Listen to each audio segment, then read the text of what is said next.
संध्या baler snacks हो किंबा पिलांको tiffin सबु बेले मुंडरे गोटे टेंशन थाए कौन बनैबा जोटा कि टेस्टी होबा सहित हेल्दी भी हेइथिबो। ताहले चलंतु वीडियो को बिल्कुल भी स्किप न करी शेष जाए देखिदेबा आजिर स्पेशल रेसिपी आलू टिक्की।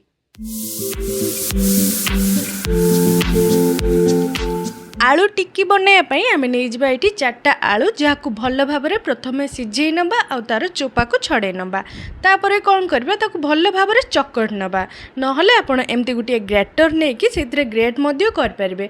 एमती ग्रेट कले कौन हम से जो आलू चकटला बेले किसी मुंडा मुंडा मध्य रही जाए गोटालिया गोटालिया रही जाए एमती ग्रेट करनेले से बिल्कुल भी गोटालिया रही न था। तो देखंतु एटी सबुजाक आलू को मुझे एबे कौन करबा सबुजाक आलू चकटा को आम दी भाग करदबा। आपन चाहिए टिके कौन करेंगे गोटे टिके अधिक टिके कम मध्य कर पारे नहले सब समान समान मध्य ताकू दी भाग कर पारे। तो चलंतु एबे कौन करबा गोटे कढ़ाई को गैस रे भल भाव रे गरम करनबा आ गरम होला परे सेतिरे गोटे रु 2 चम्मच तेल नै जिबा। सोरष तेल नेले आउरी बढ़िया। तेल गरम होला परे सेतिरे आधा टीस्पून गोटा जीरा नहीं जिबा। तापर एठी मु गोटे बड़ साइज पियाज को पूरा चॉप कर नहीं छोट छोट काटी नहीं एमती छोट छोट चॉप करके पकेइले बढ़िया टेस्ट आसଥାଏ। तो देखंतु एटी पियाज को मध्य तेल सहित टिके भाजी नबा पूरा ब्राउन कलर हैला जाए तो भाजीबानी हल्का ट्रांसपेरेंट हैला जाए भाजीबा। तो देखंतु एटी पियाज हल्का भाजी ही आसलानी एबे सेतिरे दुईटी कंचा लंका को छोट छोट करके पकेइ नबा। आपण चाहिए कंचा लंका पकई पारे नहले स्किप मध्य कर पारे। तापर देखंतु एटी गोटे टमाटो को मध्य मु छोट छोट साइज रे काटिकी नहीं जाइछि। आ टमाटो हल्का नरम हे आसला परे आमे एथरे ऐड करबा किछि मसला। एथरे नै जिबा स्वाद अनुसार लूण ता सहित नै जिबा 1 टीस्पून लाल मिर्च पाउडर, हाफ टीस्पून नै जिबा हळदी गुंड, हाफ टीस्पून नै जिबा जीरा गुंड, 1 टीस्पून पाखा पाखी नै जिबा चाट मसला ता सहित हाफ टीस्पून नै जिबा धनिया पाउडर। ए सब को नै कि भल भाव रे मिसै नबा। ध्यान रखिबे जेतेबेले आपण मसला पकाउथिबे सेतेबेले गैस रो फ्लेम को एकदम लो कर देबे नहले मसला पुड़ी जाई पारे। मसला को अधिक न कसिकी एठी हमें ऐड करबा आलू। आमे जो आलू को चकटी की दी भाग करके रखिथिले आ गोटे रे टिके कम रखिथिले से टिके कम वाला आलू को हमें मसला सहित मिसै नबा भल भाव रे। मसला कसिला बेले किंबा आलू पकेइला परे मध्य बिल्कुल भी पानी यूज करबानी एकदम सुखिला सुखिला एमती आलू चकटा बनै देबा। हेई गला परे गैस रो फ्लेम को ऑफ करके टिके ठंडा हेबा पई छाड़ देबा।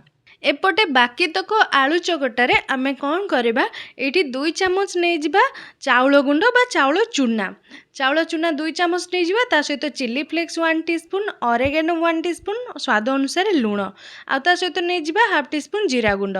चिली फ्लेक्स आ ऑरेगेनो बिल्कुल ऑप्शनल अछि। आपण चिली फ्लेक्स बदल रे कंचा लंका को छोट छोट काटिकी नहीं पारिबे नहले लंका गुंड मध्य मिसै पारिबे। ए सब को नै कि भल भाव रे ताकू चकट नबा जेमती आमे अटा चकटा करथाउ सेमती। जदि आपनकू आलू चकटा टिके पतला लगे किंबा टिके उदालिया लगे चिपचिपा लगे ताहले 2 चम्मच बेसन नहीं पारिबे नहले आउ 2 चम्मच से चाउल चूना मध्य नहीं पारिबे।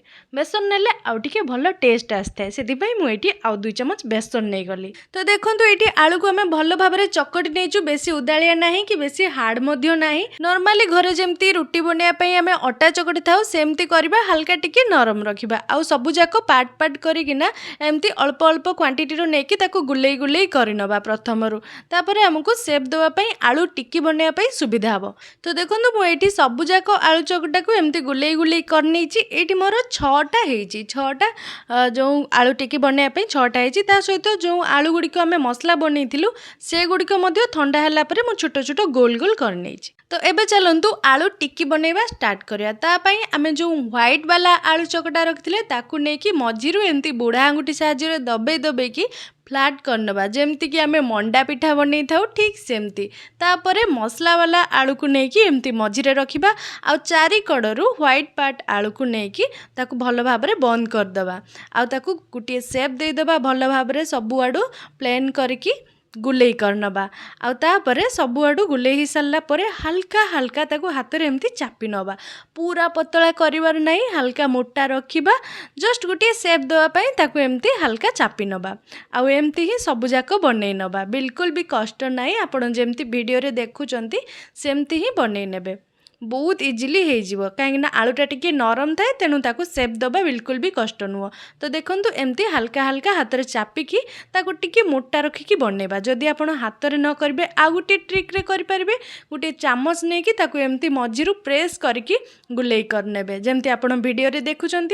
तापर मझिरे मसला वाला आलू को रखिकी ऊपर सबुजाक आलू को एमती प्लेन करनबा आउ हल्का हाथ में ताकू चापिकी प्रेस करके मोटालिया रखिकी सेप देदबा।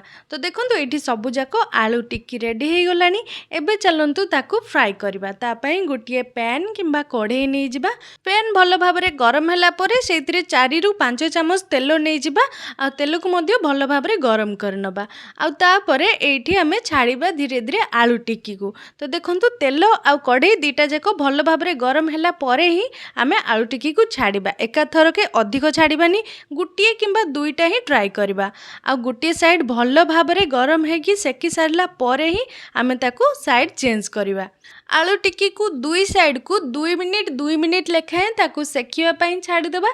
देखंतु केते बढ़िया भाव में कलर आसीगलानी, बहुत सुंदर कलर आसीगलानी। तो ठीक एमती कलर को रखिकी हमें ताकू बाहर करनबा। आउ सेम प्रोसेस रे बाकी तक आलू टिक्की को मध्य आमे फ्राई करनबा।